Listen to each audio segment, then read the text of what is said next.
عثمانیہ ادارہ ہر آنکھ کا تارا۔ السلام علیکم ورحمۃ اللہ۔ الحمد للہ وکفى والصلاة والسلام على سید الرسل وخاتم الانبیاء، اما بعد فاعوذ باللہ من الشیطان الرجیم، بسم اللہ الرحمن الرحیم۔ خذ العفو وأمر بالعرف وأعرض عن الجاهلين، صدق الله مولانا العظيم۔ اللهم صل على سيدنا ومولانا محمد وعلى آل سيدنا ومولانا محمد وبارك وسلم۔ محترم و مکرم معزز دوستوں، بزرگوں، عزیزوں، کمالات نبوی کا بیان جاری ہے۔ علمی کمال 2-3 جمعے میں نے سنائے، لیکن ختم نہیں ہوتے، وہ بہت زیادہ علمی کمال ہیں آپ کے، تو مختلف آپ کی کمالات کو کچھ نہ کچھ بیان کرتا ہوں۔ آج حلمی کمال کا بیان ہوگا۔ حلم، حوصلہ، برداشت۔ آپ صلی اللہ علیہ وسلم بڑے حوصلے والے تھے، برداشت والے تھے، اور اللہ کا حکم بھی یہی۔ سورہ اعراف کی آیت تلاوت کی، ارشاد باری ہے، خذ العفو وأمر بالعرف وأعرض عن الجاہلین۔ آپ معاف کر دیا کریں اور نیکی کا حکم دیں اور جاہلوں سے اعراض کریں۔ 3 چیزیں اس آیت میں ہیں۔ نبی کریم صلی اللہ علیہ وسلم نے حضرت جبرائیل علیہ السلام سے پوچھا، آپ اس کی کچھ تفصیل بتا دیں۔ خود جانتے ہیں عربی ہے، عربی کلمات ہیں، آپ نے ترجمہ سنا تو آپ بھی سمجھ گئے کیا حکم ہے اس میں، لیکن پھر بھی وضاحت چاہتے ہیں۔ حضرت جبرائیل علیہ السلام نے فرمایا، ان اللہ یأمرک ان تصل من قطعک وان تعطی من حرمک وَأَن تَعْفُوَ عَمَّن ظَلَمَكَ۔ وہ بھی 3 چیزیں انہوں نے فرمائی۔ فرمایا اللہ تعالیٰ اس آیت میں آپ کو حکم دے رہے ہیں کہ آپ ان لوگوں سے جڑیں جو آپ سے قطع تعلق کرتے ہیں، رشتہ دار ہیں یا غیر رشتہ دار۔ ایک مشہور لفظ ہوتا ہے صلہ رحمی اور قطع رحمی، وہ تو بالکل اپنے رشتے کے ساتھ ہوتی ہے، لیکن آپ کا تعلق اس سے آگے تھا، صرف رشتے تک نہیں۔ آپ جڑے اس سے، انتصلہ من قطع کا، جو آپ سے تعلق قطع کرے، منقطع کرے، دور ہو، آپ اس سے صلہ رحمی کریں، آپ اس سے جڑیں، آپ اس سے تعلق اپنے جوڑیں۔ دوسری بات یہ فرمائی کہ ان تعطی ما من حرمک، آپ اس کو بھی دیں جو آپ کو محروم رکھے، آپ کا حصہ بھی نہیں دے رہا، آپ کو نہیں دے رہا۔ انسان کی طبیعت تو یہ ہوتی ہے نا، کوئی چائے پلائے گا تو ہم بھی پلائیں گے نا۔ وہ اگر ان کے پاس گئے اور دوست نے ہمیں پوچھا نہیں تو وہ آئے گا تو ہم بھی نہیں پوچھیں گے۔ آپ نے فرمایا یہ نہیں، یہ عام لوگ کریں یا نہ کریں، آپ کا کام یہ ہے جو آپ کو محروم کرتا ہے آپ اس کو بھی دیں۔ ان تعطی من حرمک، یہ آسان باتیں نہیں ہیں، یہ صرف کہنے کے لیے آسان ہے، سننے کے لیے آسان ہے، عمل جب کرے تو پھر وہی کر سکتا ہے جس کا کوئی دل بن گیا ہے، ورنہ مشکل ہے۔ اور اس سے اور آگے بڑھ کے فرمایا وَأَن تَعْفُوَ مَن من ظلمک، صرف قطع نہیں ہے، آپ پر جو ظلم کرے آپ اسے بھی معاف کر دیا کریں۔ جو آپ پر ظلم کرے آپ اسے معاف کر دیا کریں۔ اس آیت میں یہ حکم ہے، یہ صرف نبی کریم صلی اللہ علیہ وسلم کو لیے نہیں ہے، آپ تو نمونہ ہیں، پوری امت کے لیے یہی حکم ہے۔ ان پر عمل کریں تو یہ ساری دشواریاں جو آج پیش آ رہی ہیں، پریشانیاں، لڑائیاں، جھگڑے، سب ختم ہو جائیں، پیار پڑ جائے، محبتیں ہو جائیں، کوئی مشکل نہیں رہے گی۔ حضرت عائشہ صدیقہ رضی اللہ تعالی عنہ کی روایت ہے،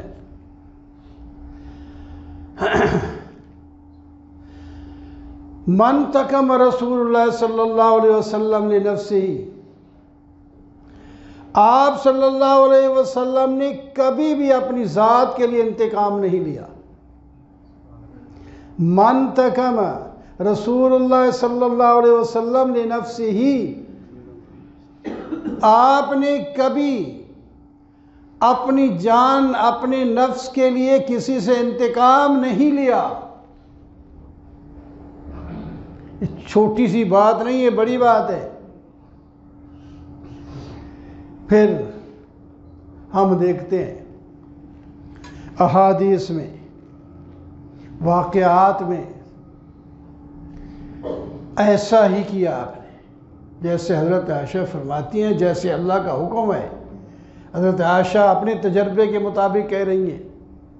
ہاں آگے عائشہ صدیقہ رضی اللہ تعالیٰ فرماتی ہیں، ہاں اگر حرمات اللہ، اللہ تعالیٰ کی حرمتوں کی کوئی بے عزتی کرے گا تو پھر انتقام لیتے تھے، اللہ کے دین کی خاطر تو لیتے، اپنی جان کی خاطر نہیں لیتے۔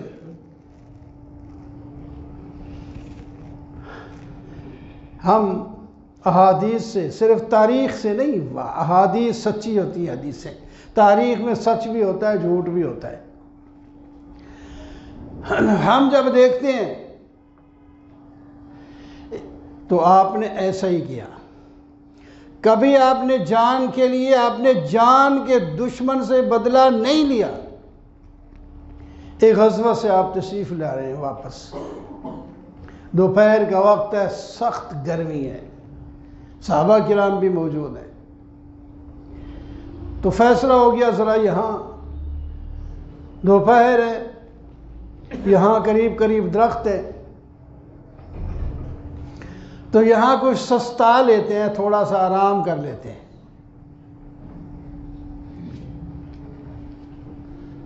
تو ایک درخت کے نیچے آپ صلی اللہ علیہ وسلم تشریف فرما ہوئے لیٹ گئے اور تلوار ایک درخت کی ٹہنی کے ساتھ لٹکا دی، اور ادباً دوسرے صحابہ دوسرے درختوں کے نیچے لیٹے، آپ سوئے ہوئے اکیلے، اتنے میں ایک دشمن آ گیا،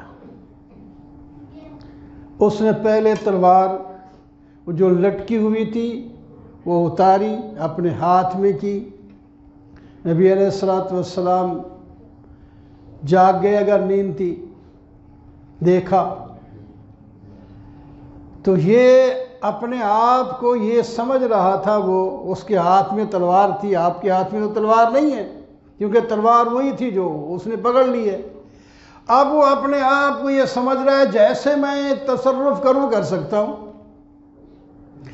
تو پہلے کہتا ہے مَن یمنعک منی، مَن یمنعک منی، آپ بتائیں مجھ سے اب کون بچائے گا آپ کو؟ اس کو اتنی جرأت ہو رہی ہے، تلوار جو ہاتھ میں ہے نا، اس واسطے جرأت ہو رہی۔ مَن یمنعک منی، مجھے آپ کو مجھ سے کون بچائے گا؟ آپ صلی اللہ علیہ وسلم فرمائے اللہ اللہ، ایسے جذبے کے ساتھ کہا، وہ بندہ کانپ گیا، تلوار ہاتھ سے گر گئی۔ آپ نے اٹھا لی، آپ کی تلوار تھی، آپ نے اٹھا لی۔ اب معاملہ الٹ ہو گیا، آپ نے بھی فرمایا مَن یمنعک منی، اب بتاؤ تجھے کون بچائے گا؟ اب وہ کانپ رہے ہیں۔ تو اس نے کہا آپ بہترین تلوار پکڑنے والے ہیں، میں نے یہ سنا ہے۔ یعنی یہ نہیں کہ جو ہاتھ میں آئے بس اس کو تلوار چلائیں گے، آپ روک کے رکھنے والے ہیں تلوار کو۔ تو آپ صلی اللہ علیہ وسلم نے فرمایا جاؤ، میں نے معاف کر دیا،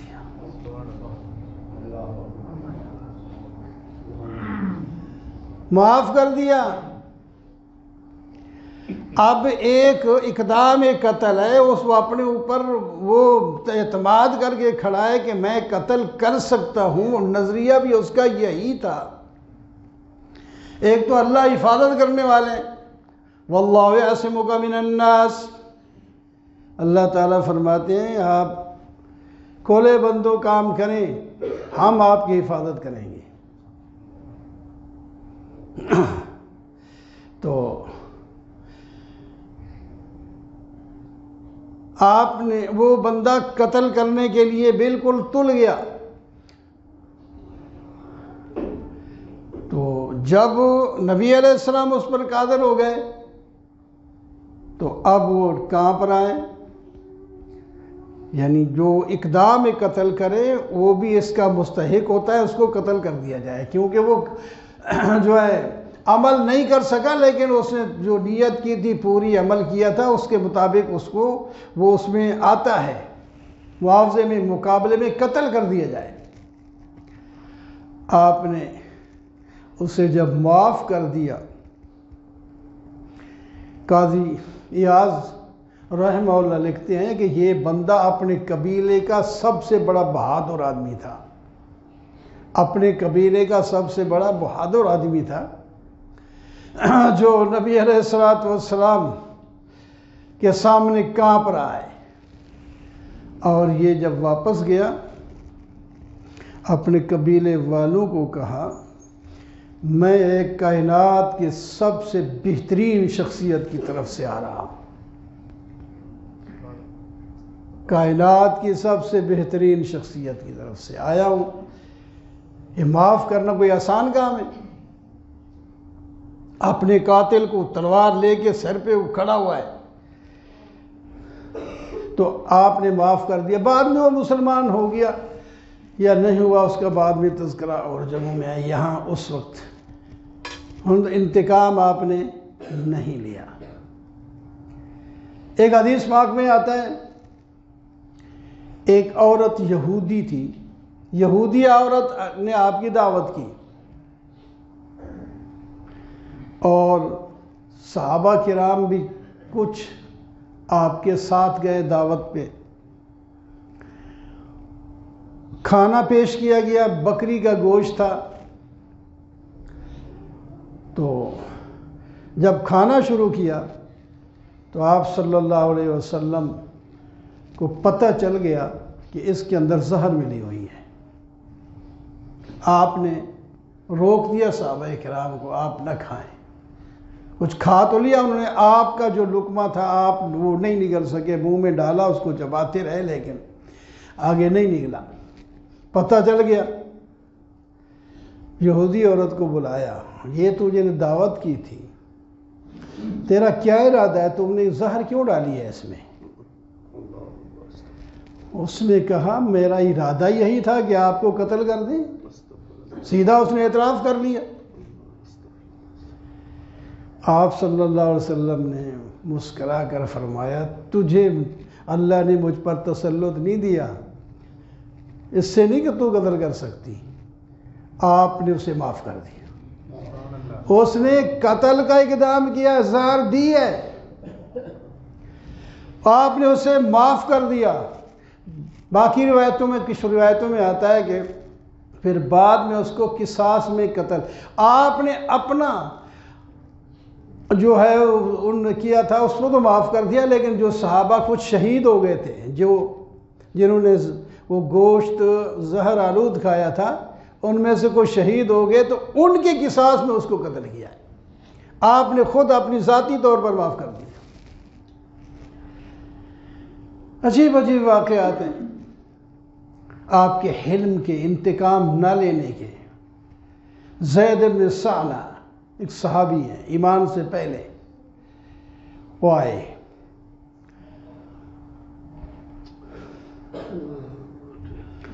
تو قرض کچھ آپ نے لیا ہوا تھا، اس سے مانگا اور بڑا سختی سے مانگا۔ حضرت عمر بھی ہیں، دوسرے صحابہ بھی بیٹھے ہیں، تو ان کو غصہ چڑھا، تو حضرت عمر نے اس کو ڈانٹنا شروع کیا۔ آپ نے فرمایا خبردار عمر، اس کو نہیں ڈانٹنا، اس کو ڈانٹنا نہیں ہے، اس نے حق لینا ہے، حق والے کو حق بلاتا ہے، وہ بول رہا ہے۔ ہم اور چیز کے محتاج تھے آپ سے، اس کو کہتا بھائی لینا ہے تو نے، تقاضا کرنا ہے تو کوئی اچھے انداز میں کیا کر، اس کو تو یہ سمجھانا تھا، اور مجھے کہنا تھا کہ جب کسی کا دینا ہے تو اچھے طریقے سے ادا کر دیا کرو۔ ہم اس کے محتاج تھے، آپ یوں تو آپ اس کو ڈانٹ رہے ہیں، خبر نہیں ڈانٹنا اس کو۔